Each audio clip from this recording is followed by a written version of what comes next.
तर एक आता विषय वेगळा आपण घेऊया.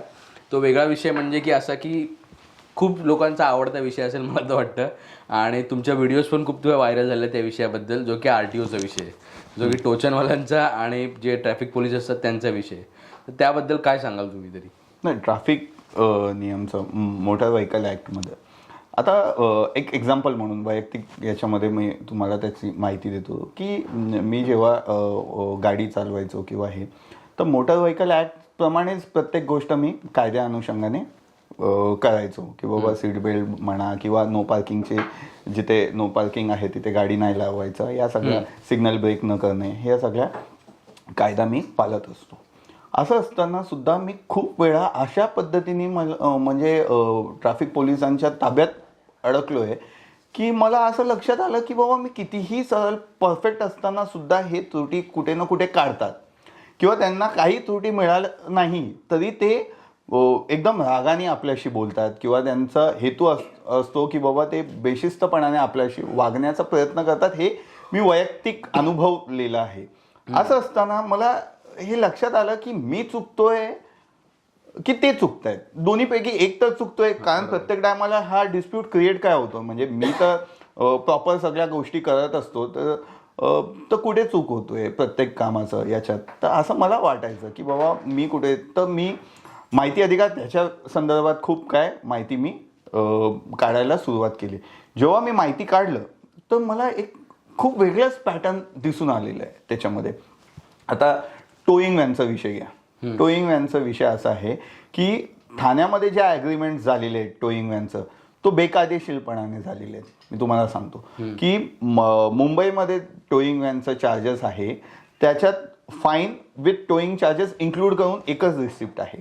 आपल्या ठाण्यामध्ये 2 रिसिप्ट आहे. बरोबर. एक 500 रुपयाचं किंवा 1500 रुपयाचं दंड जे सरकार तुमच्याकडून शिक्षा म्हणून तुमच्याकडून घेते, आणि 200 रुपये हाच टोईंग चार्जेस आहे. आता हा टोईंग चार्जेस आपण अपॉइंट केलेला नाही आहे, सरकारने त्याला अपॉइंट केलेलं आहे. तर सरकारने आपल्याकडून ते पैसे घेतले पाहिजेत, टोईंग चार्जेस, आणि सरकारने त्याला पैसे दिले पाहिजेत. हा लॉजिकल काम आहे. पण याच्यामध्ये सरकार काय करते, म्हणजे ठाण्यातला ॲग्रीमेंट असे झालेले आहेत की बाबा फाईन आम्ही कलेक्ट करणार, 200 रुपये जे आहेत टोईंग चार्जेस ते टोईंगचे जे मालक आहेत, कॉन्ट्रॅक्टमध्ये ते पोरं आहेत, ते वसूल करणार. पण आणि याच्यामध्ये दुसरा विषय असा आहे की आता समजा एकाला तुम्ही हायर केलं आहे की बाबा हे काम, गाडी जेवढे तुम्ही पिक करतायत त्याच्यावरती प्रत्येक गाडी मागे 200 रुपये तुम्हाला मिळणार, असं त्यांच्याबरोबर ॲग्रीमेंट झालेले आहेत. हा कॉन्ट्राडिक्टरी ॲग्रीमेंट आहे. कारण असं आहे की बाबा जेवढं तो गाडी उचलणार तेवढं त्याला पैसे मिळणार. तर फायद्याचा सौदा काय आहे की लोकांनी जाणून बुजून तोडलं पाहिजे असं त्याचं अपेक्षा असणार नो पार्किंगमध्ये, किंवा तो बिझनेस माइंडमध्ये तो हे करतोय. बरोबर. सरकारची भूमिका काय असते की लोकांना शिक्षा होण्याकरता किंवा वाहतुकीला अडथळा होतोय म्हणून ते गाडी हटवण्याचा हा सरकारची भूमिका. आता हा बिझनेसमॅन जेव्हा हे होतोय तर कॉन्ट्राडिक्टरी आहे ना दोघांचं हे. बरोबर. सरकार म्हणते यांना शिक्षा म्हणून, आणि हा म्हणतो हा माझा बिझनेस आहे म्हणून. तर त्या दोघांना एकत्र करणं हा चुकीचं आहे. पहिला हा मूळ विषय तुम्ही समजून घ्या. त्यानंतर जेव्हा फाईन चा हा पॅटर्न त्यांनी चुकीच्या पद्धतीने एक्झिक्यूट जरी केलं, आता जेव्हा एक्झिक्यूट केलं तेव्हा त्यांना लक्षात आलं टोईंगवाल्यांना की बाबा हे लोकांनी ना प्रॉपर जरी हे केलं तर आपला पैसा जास्त मिळणार नाही, तर हे गल्लीत घुसायला लागले जिथे त्यांना अधिकारच नाहीये. ज्या गल्लीत नो पार्किंगचं, पहिलं तर नो पार्किंगचं बोर्ड असेल तेव्हा नो पार्किंगचं तुम्हाला लागू होते. बरोबर. तर जिथे गल्लीमध्ये बोर्डच लावलेलं नाहीये, म्हणजे आता तो पार्किंग पण नाहीये, नो पार्किंग पण नाहीये, असं आपण समजू शकतो ना. कारण जिथे नो पार्किंग आहे तिथे नो पार्किंगचं बोर्ड असलं पाहिजे कायद्यानुसार. बरोबर. पण ते त्यांच्या मनाच्या हिशोबाने गाडी उचलायला सुरुवात केली, कारण जेवढे गाडी त्या उचलतील तेवढे त्यांना पैसे मिळणार आहे. बरोबर. आता याच्यामध्ये तरी त्यांची भूक काय संपली नाही. कारण 200 रुपये म्हणजे 100 गाडी उचलले तर 10,000 रुपये येणार. त्याच्यामध्ये 5 ते 6 पोरं कामाला, डिझेल, या सगळ्या गोष्टी, तेव्हा त्यांना तो फायदेशीर बिझनेस होणार आहे म्हणून. आता तो त्यांना परवडत नाही. बरोबर. तर त्या लोकांनी मध्ये अजून काय केलं, आता जेव्हा तुम्ही टोईंग व्हॅनचं इथे गाडी सोडवायला जाता तर तिथे पैसे 200 रुपये घेण्याचा याला अधिकार आहे ना. पण हा जो माणूस असतो तिकडचा कॉन्ट्रॅक्टर किंवा तिकडचा पोरगा असतो, तो असं बिहेव करतो जसं काय तो अधिकारी आहे. तो तुमच्याकडून लायसन्स मागतो. लायसन्स फक्त ट्रॅफिक पोलीस मागू शकतात. वैयक्तिक इन्फॉर्मेशन आहे ना. बरोबर. थर्ड पार्टी कशी काय मागू शकतं आपल्याकडून? हा कॉन्ट्रॅक्टर थर्ड पार्टी आहे. सरकारनी म्हणजे आपल्या डीसीपीनी जरी अग्रीमेंट केलं तर तो थर्ड पार्टी आहे. तो आमचं वैयक्तिक इन्फॉर्मेशन घेतो. त्यानंतर ते पर्सनल एक मोबाईलमध्ये ऍप डाउनलोड करतात वैयक्तिक मोबाईलमध्ये. त्या मोबाईलमध्ये ते बघतात किती फाईन आहे आपल्या लायसन्सवरती आणि गाडीचा नंबरवरती. बरोबर. आता जेव्हा तुमचा फर्स्ट टाइम नो पार्किंगमध्ये तुमचा गाडी उचलला तर 500 रुपये फाईन आहे आणि 200 रुपये टोईंग चार्जेस आहे. हा कायद्या अनुषंगाने. आणि सेकंड टाइम असेल म्हणजे या पहिला तुमचा कधीतरी गाडी उचलला आणि तुम्ही फाईन भरलेत तर सेकंड टाइम म्हणून 1500 रुपये आणि 200 रुपये म्हणजे 1700 रुपये. आता 90% लोक जे बाईक चालवतात ना त्यांचा सेकंड टाइम होतोच. बरोबर. पहिला तर फाईन भरलेलं असतं. सेकंड टाइम तर सेकंड टाइम त्यांना काय धमकी दिली जातात की बाबा तू एक काम कर, 1700 भरण्यापेक्षा तू 700 रुपये ब्लॅकनी देऊन टाक मला. बरोबर. मी तुझा अपडेट करत नाही. म्हणजे डायरेक्ट 700 रुपये हा ब्लॅकचा पैसा. 200 रुपये त्यांचं ठीक आहे टोईंगचा असू शकतं पण सरकारचा 500 रुपये पण ते त्यांच्यात घेतात. आता जेव्हा पैसे ते ट्रान्झॅक्शन घेण्याचा अधिकार दिलेले आहेत तर पूर्ण 700 रुपये जेव्हा ते घेतात तर लोकांना वाटतं ते फाईनच भरतात म्हणून. पण ऍक्च्युली फाईन भरत नाहीये ते त्यांना पैसे देतात ब्लॅकचं. म्हणजे पूर्ण 700 रुपये. ठीक आहे. आता तो 500 रुपये जे मिळालेत ते पोलीस अधिकारी वरिष्ठ जे काय असतील सगळे ते त्यांचे सगळ्यांचे ठरलेले आहेत ते पैसे करतात आणि 200 रुपये यांना आणि यांना पण त्याच्यातला पैसा असं म्हणून हा सिस्टम चालू आहे. हा फुल्ली करप्ट सिस्टम आहे. त्याच्या विरोधात आपण एक्सपोज केलेले आहेत. स्टिंग ऑपरेशन केलेत.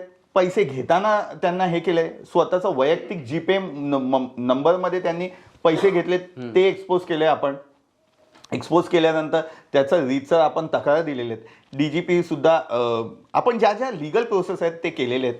एक्सपोज केलेत. लोकांपर्यंत माहिती पोहोचलेली आहेत. पण त्याच्यावरती कारवाई मोठ्या प्रमाणे काय झालेली नाही आहे. कारण ज्या पद्धतीने तो आर्थिक ताकद आहे तुम्ही ते समजून घ्या की कमीत कमीत महिन्याचं 30 ते 40 लाख रुपये फक्त तो टोईंग व्हॅनचं करप्शनचा पैसा आहे. एका विभागाचं मी म्हणतोय. म्हणजे जर असं मोठं पकडलं तर करोडो रुपयाचा तो घोटाळा आहे. बरोबर. तर एवढा मोठा आर्थिक हे असतो ना तर तेव्हा आपण तक्रार करून आंदोलन करून सुद्धा हे होत नाही. त्याच्यासाठी आपल्याला रीतसर कोर्ट आणि या सगळ्या मार्फत आपल्याला करावं लागतं. ते आम्ही प्रोसेसमध्ये आहेत आणि ते पुढे काही दिवसात ते तुम्हाला दिसून पण येईल. आता या पद्धतीने टोईंग व्हॅनचा आपण एक्सपोज केलेले आहेत. टोईंग व्हॅनच्या एक्सपोजमध्ये पहिल्या टप्प्यात फक्त कोण पकडले जातात ते पोरं जे पैसे घेतात ते तर कॉन्ट्रॅक्टमध्ये आहेत. ते काम करतात. त्यांना माहीत पण नाही त्यांच्या हातातून किती मोठी चूक होते आणि काय ते चोरी करतात म्हणून त्यांना वाटतं आपल्याला हे काम दिलेले आहेत म्हणून ते काम समजून ते करून घेतात. त्यांना ते माहीतच नाही पण अडकतात तेच. बरोबर. तर मी हे लक्षात घेतलं की बाबा हेच अडकतात ना. पण आपल्याला मूळ ज्यांनी या सिस्टम मधला मूळ जो कल्प्रिट आहे त्याला पकडायचा तर तो आहे डीजीपी आणि हे लोकच आहेत. ह्याच्यात मी सरळ म्हणतो की राठोड जे आहे डीजीपी त्यांचंच याच्यामध्ये पूर्ण मोठा हात आहे. कारण त्यांना हे लक्षात आल्यानंतर पण ते चालू ठेवलेले आहेत म्हणजे त्याच्यामध्ये त्यांचा फायदा असणारच. हे तुम्ही बघू शकतात. कारण मी डॉक्युमेंटमध्ये ना RTI मार्फत जे कॅल्क्युलेशन त्यांच्यासमोर मांडलेले आहेत त्याच्यामध्ये दिसून येतं की पैसेचं एवढं तफावत आहे, डिफरन्स आहे. तो पैसे कुठे गेलेले आहेत म्हणून त्यांना लक्षात आहे तरी ते काय बोलत नाही त्याच्यावरती. तर म्हणजे जेव्हा जो माणूस बोलत नाही ज्यांनी ते अग्रीमेंट केलेले आहेत बेकायदेशीर तर त्याचा हात आहेच.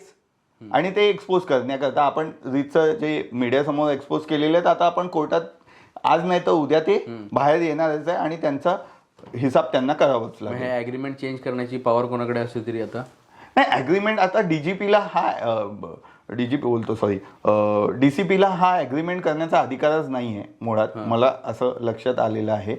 कारण कुठलाही कामं सरकारी कामं कॉन्ट्रॅक्टमध्ये दिले जातात. बरोबर. टेंडर शिवाय ते कामच होत नाही. म्हणजे तुमच्या ऑफिसमध्ये म्हणजे एक पोलीस स्टेशनमध्ये समजा त्यांना स्टेशनरी जरी पाहिजे असेल बरोबर तर त्यांना टेंडर प्रोसेसमध्ये करतात की बाबा पेनचं किती पैसे, बुक्स नोटबुकचं किती आहे, टेंडरमध्ये जो जास्त कमी रेटमध्ये म्हणजे देईल त्या कंपनीला तो कॉन्ट्रॅक्ट दिले जातात. असं टेंडरिंग प्रोसेस असतो. इथे टेंडरिंग प्रोसेसच केलेलं नाहीये. म्हणजे पहिल्याच टप्प्यात ते चुकीचं आहे ना. कुठलंही काम आता जेव्हा क्रेनचं जे आहे, क्रेन ऑपरेट आपलं टोईंग व्हॅनचं जे कंपनीज आहेत त्यांनी हे केलं पाहिजे ना की बाबा मी 100 रुपयामध्ये करणार, मी 200 मध्ये करणार, 300 मध्ये करणार. तो असं टेंडरिंग प्रोसेस झालं पाहिजे ना. ते प्रोसेस नाहीये. यांनी ठरवलं आणि त्यांना सांगितलं की तुला कॉन्ट्रॅक्ट देतो. कसं हे चुकीचं आहे ना. सगळं चुकीचं आहे. आणि चुकीचं मुळात ते कॉन्ट्रॅक्ट चुकीचं आहे. पैसे खातात हे एक्सपोज केलेले आहेत. प्रत्येक माणसाने ते अनुभव गेलेले आहेत. म्हणजे असं नाहीये की मी काही मोठं गोष्ट सांगतोय. प्रत्येक माणसाने तिथे गेल्यानंतर ज्या पद्धतीने ते त्यांच्याशी बिहेव करतात, त्यांच्याकडून पैसे लुटले जातात, हे सगळ्यांनी बघितलेलं आहे. आता लोकांचं काय होतं, जेव्हा त्यांच्याकडे जेव्हा या गोष्टी होतात त्यांच्या, तेव्हा ते फक्त अग्रेसिव्ह होतात. आणि त्यांचा एक प्रॉब्लेम काय असतो की त्यांचे डॉक्युमेंट काय ना काय चुका असतात. तर ते बोलतात बाबा मी आवाज केलं तर यांच्या विरोधात मी कसं काय जाणार. म्हणून ते सिस्टममध्ये असंच चालत असतात. ते फक्त आपल्याला असं दाखवतात. म्हणजे जेव्हा मी एक्सपोज केलं त्या सगळ्या गोष्टी हे केलं, फक्त ते घाबरण्यासारखं ऍक्टिंग करतात. पण सिस्टम काही घाबरत नाही. कारण मुळात सिस्टमला माहिती आहे की तुम्ही पण कुठे ना कुठे चूक करणार, बरोबर, तेव्हा आम्ही तुम्हाला हे करू म्हणून. पण एखादं समजा आता पूर्णपणे बरोबर आहे, बरोबर, त्याच्याकडे सगळं डॉक्युमेंट वगैरे व्यवस्थित आहेत, त्याची गाडी टोचनवाल्यांनी उचलून नेली. पहिलं तर मला या नियमाबद्दल ऐकायचं आहे की जो आय थिंक त्यांना नियम दिलेला आहे की तुम्ही अगोदर अनाऊन्समेंट झाली पाहिजे. तो अनाऊन्समेंटचा आवाज ऐकायलाच येत नाही. बरोबर. आता अनाऊन्समेंट म्हणजे तुम्ही जे प्रोसेस बोलतात त्या प्रोसेसमध्ये आपण जर बघितलं ना, तो प्रोसेस असा आहे की पहिला तर गाडी नो पार्किंग मध्ये आहे त्याचा इश्यू नाहीये, कारण ते जे फाईन करू शकतात नो पार्किंगचं. पण जेव्हा ते मोटर व्हेकल ऍक्ट मध्ये तुमच्यावरती फाईन करतात ना, तर फाईन करताना ते काय म्हणून करतात, वाहतुकीला अडथळा होतोय, म्हणजे येण्या जाण्याचा अडथळा होतोय. असं खूप गल्ली आहे जिथे वाहतुकीला अडथळा होत नाही तरी गाडी उचलले जातात, पण ऍक्ट तो लावले जातात. बरोबर, वाहतुकीला काय प्रॉब्लेमच होत नाहीये तिथे. म्हणजे गल्लीतला सोसायटीचा बाहेर लावलेला असेल तर तिथे काय एवढा वाहतूक जातच नाहीये, तरी ते त्या ऍक्ट पद्धतीने हे करतात. आता वाहतुकीला जेव्हा अडथळा होतो तर काय फक्त फाईन मारून ते काय होत नाही ना, तिथून ते गाडी उचलायला लागतं ना. म्हणून टोईंग व्हॅनचं हे, कारण दुसरं फ्री फ्लो ऑफ व्हेकल झालं पाहिजे, म्हणून गाडी जाण्याकरता गाडी उचललं पाहिजे. आता जेव्हा तुम्ही गाडी तिथे आहे तेव्हा तुम्ही सरकारचं भूमिका काय असली पाहिजे की बाबा जी गाडी चा मालक आहे त्याला ते इन्फॉर्म करायचं की बाबा इथे तुमची गाडी आहे, वाहतुकीला अडथळा होतोय, तुम्ही ते गाडी काढा म्हणून. तर त्याच्यासाठी एक लॉजिकल, बरोबर, आवाज 3दा असं म्हटलेलं तर नाहीये कायद्याने, पण तुम्ही आवाज देऊन त्यांना त्या गाडी नंबर सकट, हा गाडी जे आहे हे वाहतुकीला अडथळा होतोय, तुम्ही हे गाडी काढा.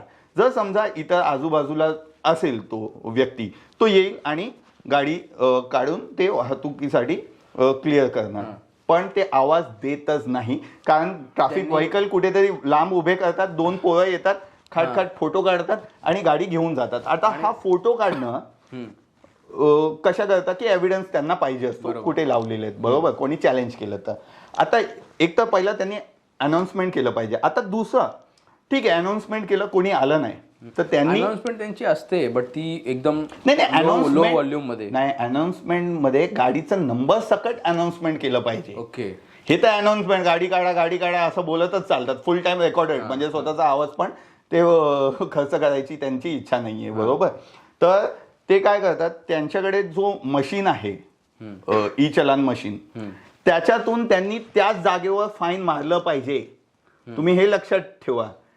ते कारण गुगल मॅप कनेक्टेड असतात, त्याच्यामध्ये लोकेशन येतं, तर त्यांनी त्या विभागामध्ये इथे फोटो काढलं आणि इथे हे झालं, म्हणजे त्याच जागेवर त्याला 500 रुपयाचा दंड किंवा सेकंड टाइम असेल तर 1500 रुपये ऑनलाईन त्याला तिथेच झालं पाहिजे, बरोबर.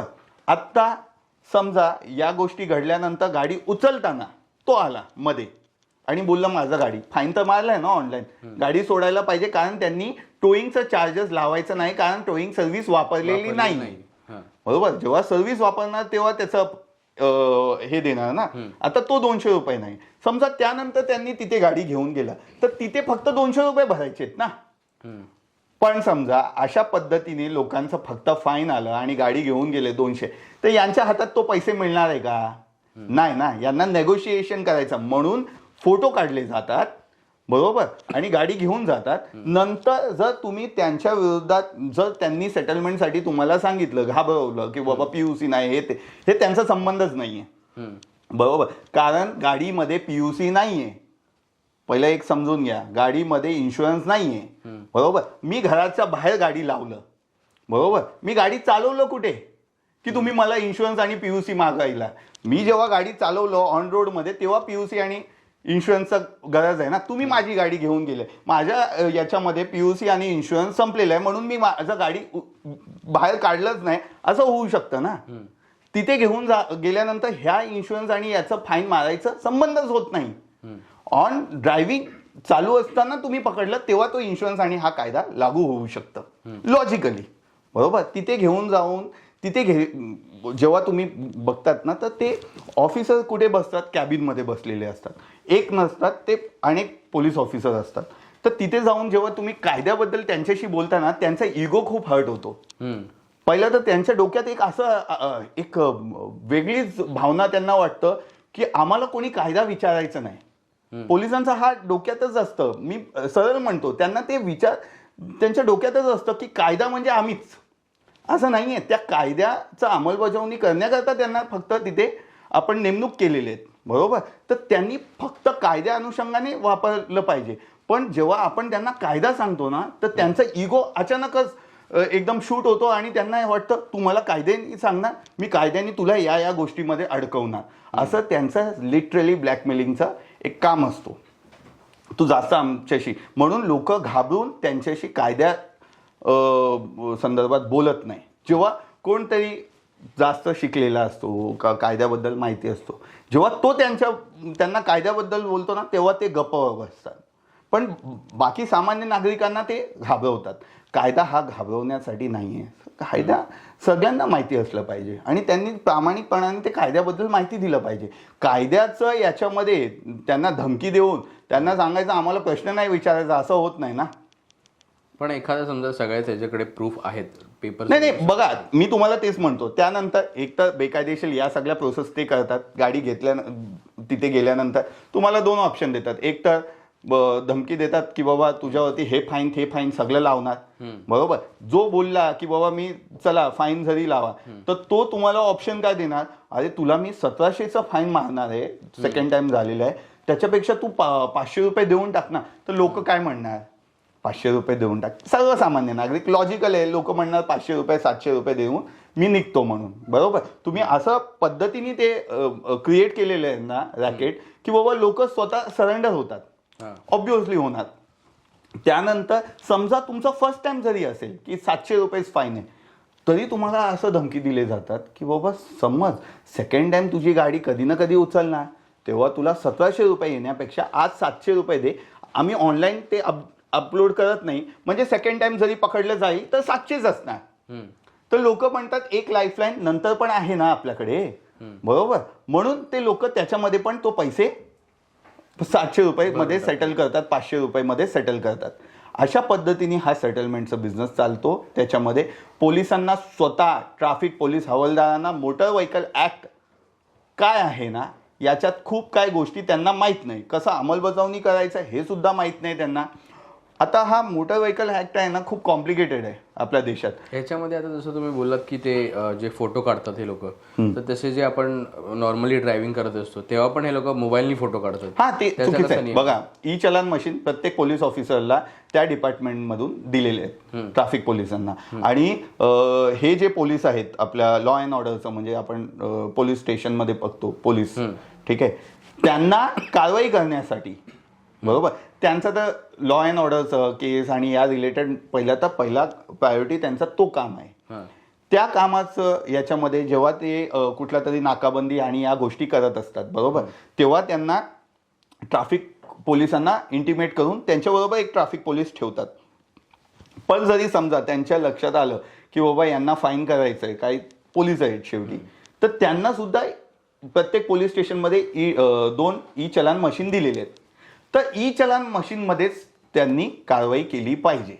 पहिलं काय होतं की एक रिसिप्ट बुक होतं, त्याच्यामध्ये ते लिहित होते आणि ते आता एव्हिडन्स देण्याकरता ते फोटो काढायचा. आता फोटो त्यांनी कुठे काढलं पाहिजे, ज्या ठिकाणीची घटना घडलेली आहे, बरोबर, आणि ते वैयक्तिक मोबाईलमध्ये नाही. आता ई चलान मशीनमध्ये त्यांनी समजा कोणीतरी ट्रॅफिकचं व्हायलेशन केलं, बरोबर, सीट बेल्ट नाही लावलं, तर त्याचा फोटो काढलं त्यांनी, तर त्याला नेगोशिएशनचं काय अधिकार दिलेलं नाहीये पोलिसांनी, बरोबर, सरकारने. चूक झाली त्याच्याकडून, तुम्ही फाईन करा त्याला, बरोबर, फोटो काढा, फाईन. आता त्यांनी समजा ई चलान मशीनमधून फोटो काढलं, बरोबर, तो साईडमध्ये निघणार, मग लायसन्स दाखव, हे त्या गोष्टी सगळं करणार, बरोबर, त्यानंतर तो त्याच्यामध्ये हे करणार, बरोबर. तर त्यांना काय असतं की बाबा एकदा आपण अपलोड करून त्यांना फाईन केलं ना, तो विषय मिटून जातं ना. भ्रष्टाचार करण्याचा जो नेगोशिएशनचा पार्ट आहे ना, तो मिळत नाही. म्हणून काय करतात, पर्सनल मोबाईलमध्ये फोटो काढतात ते आणि ते बसतात, बरोबर, आणि नंतर बोलवतात. आता एव्हिडन्स तर त्याच्या हातात आहे एक, बरोबर, आणि आता त्याच्याकडून नेगोशिएशन, नंतर त्याच्याकडून काय काय तुझं कमी आहेत या सगळ्या गोष्टी, आणि नंतर बोलतात हे बघा हे फोटो मी अपलोड केलं तर तुला फाईन लागणार. मग ते लोक नंतर पर्सनल मोबाईल घेतात, मशीन घेतात, आणि टायमिंग तुम्ही बघा ना, 1 वाजता जेव्हा तुमचं हे केले जातात, फोटो काढले जातात, ते 1-1.5 तासानंतर अपलोड करतात त्यांच्या मर्जी अनुषंगाने. आता म्हणून सरकारने किंवा हायकोर्टचा ऑर्डर्स आहे, त्यानंतर कित्येक ऑर्डर आहे, प्रत्येक विभागाचं डीजीपी आणि या लोकांनी डीजीपी कडून आदेश आहे, डीसीपीला आदेश दिलेले ट्रॅफिक डिपार्टमेंटला प्रत्येक याच्यामध्ये की पर्सनल मोबाईल वापरू नये म्हणून, तरी ते वापरतात. आता ते जर समजा त्यांनी पर्सनल मोबाईल वापरलं याचं तक्रार तुम्ही केलं तर त्यांच्यावरती शिस्तभंगाची कारवाई होते. पण पाठपुरावा कोण करणार? लोक याच्यासाठी पाठपुरावा केलं पाहिजेत ना. लोकांनी जेव्हा पाठपुरावा केलं तर ते लक्षात येईल त्यांचं. आणि ते आता जेव्हा मी या सगळ्या गोष्टी एक्सपोज केलं, लोकांपर्यंत माहिती पोहोचवलं, किंवा खूप लोकांना माहिती होती याबद्दल, पण लोक बाहेर म्हणजे घाबरत होते. आता लोक घाबरत नाही, लोक त्याच्या विरोधात तक्रार देतात, आणि जेव्हा ते तक्रार दिले जातात तर त्या ॲक्शन त्या डिपार्टमेंटकडून केले जातात. असं नाही आहे की डिपार्टमेंट त्या ॲक्शन्स घेत नाही, पण जेवढे तुम्ही रिग्रेस फॉलोअप करणार त्याच्यावरती, तुम्ही फक्त तक्रार दिलं तर ते काय करणार नाही, तक्रारीचं काय झालं, का करत नाही, या सगळ्या गोष्टी त्याच्यात ते लक्ष देतात. आणि एवढी तक्रार होत आहेत ना, तर त्याच्यामध्ये त्यांना तो लक्ष द्यावंच लागतं असं आहे. आणि ट्रॅफिक पोलीस म्हणा किंवा इतर पोलीस, एक पोलिसांना आहे ना एक रुबाब त्यांना हे, ते कायद्याचं ते रक्षक आहे, बरोबर, त्यांना अधिकार दिलेले आहे कायद्या अनुषंगाने, आम्हीच दिलेले आहेत संविधानाच्या रूपात. आपण त्यांना ॲक्ट आणि या सगळ्या याच्यामध्ये त्यांना अधिकार दिलेले आहेत की बाबा तुम्ही या सगळ्या गोष्टी करू शकता. पण याचा गैरवापर ते करायला सुरुवात केलेली आहेत असं मला लक्षात येतं. कारण जेव्हा तुम्ही समजा तुमची सगळ्या डॉक्युमेंट्स पहिला आपण जेव्हा स्टार्टिंगमध्ये बोलत होतो, जेव्हा तुम्ही गाडी प्रॉपर पण चालवत असाल, कित्येक केसेस आम्ही बघितलेले आहेत. तर एक इव्हेंट मी तुम्हाला सांगतो. मी इथून आपल्या हायवेवरून जात असताना मुलुंडचं टोल नाका आहे, तिथे ट्रॅफिक पोलीस जे आहेत ते नव्हते, ते इतर पोलीस होते. ते पोलिसांना तिथे मुंबई एंट्रीमध्ये फक्त अशी काही घटना होऊ नये, म्हणजे सेन्सिटिव्ह जागा आहे म्हणून राखीव पोलीस म्हणून त्यांनी ठेवले जातात. फक्त ते 2 तासासाठी नाकाबंदी केले जातात. तिथे नाकाबंदीचं खूप काही प्रोटोकॉल असतात, ते प्रोटोकॉल ते मान्य करत नाही. त्यांच्या मनात जसं वाटतं ना तसं ते नाकाबंदी करतात. नाकाबंदी करत असताना नाकाबंदीचं याच्यामध्ये प्रॉपर एका गाडीला 2 पैकी 1 गाडी जे लॉजिकल त्यांना समजून येतं या गाडीमध्ये काय प्रॉब्लेम होऊ शकतं, त्याचा व्हिडिओ शूट करून प्रॉपर वेमध्ये पूर्ण गाडी चेकिंग करायला पाहिजे. तसे ते करत नाही.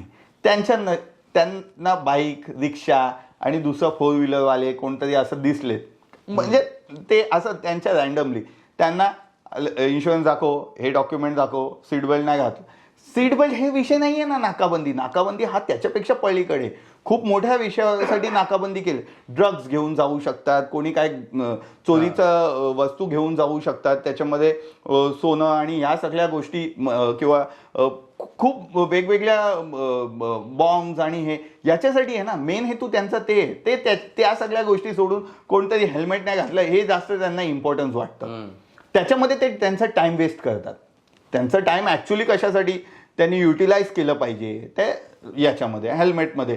तर तिथे पण ते फोटो पर्सनल मोबाईलमध्ये त्यांनाही अधिकार नाही आहे. पर्सनल मोबाईलमध्ये नंतर त्याला सांगणार हे नाही ते नाही, 500 रुपये दे, 200 रुपये दे, असं म्हणून ते पैसे काढायचा त्यांचा एक पॅटर्न आहे. तिथेच जाताना मी जेव्हा बोललो तर ते एका लेडी कॉन्स्टेबलनी मला ते गाडी थांबवलं. तर मी त्यांना सांगितलं मॅडम माझं जे आहे लायसन्स ते आपलं डिजी लॉकरमध्ये आहे, मी तुम्हाला ते दाखवतो. आता डिजी लॉकरचं काय असतो, तो इंटरनेट कनेक्टेड असतो, तर कधी कधी नेटचा आपला हे असतो. तर माझं एका मोबाईलमध्ये जो डिजी लॉकर होता ते वायफाय कनेक्टेड होता. तर मी बोललो मॅडम 1 मिनिट थांबा, मी वायफाय ऑन करतो आणि डिजी लॉकरमधून तुम्हाला तो लायसन्स दाखवतो. तर मॅडमचं असं म्हणणं होतं की हे माझं काम नाही आहे, डिजी लॉकर मी एवढं टाइम वेट करणार नाही. मी बोललो मॅडम तुम्ही मला थांबवला, मला माझं हे लायसन्स नाही आहे, मला तर 24 तास टाइम आहे दाखवण्याचं. म्हणजे पहिल्याचं असं होतं की बाबा तुम्हाला फाईन मारलं ना, तुम्ही ओरिजिनल दाखवल्यानंतर तो फाईन हे होऊ शकतो, बरोबर.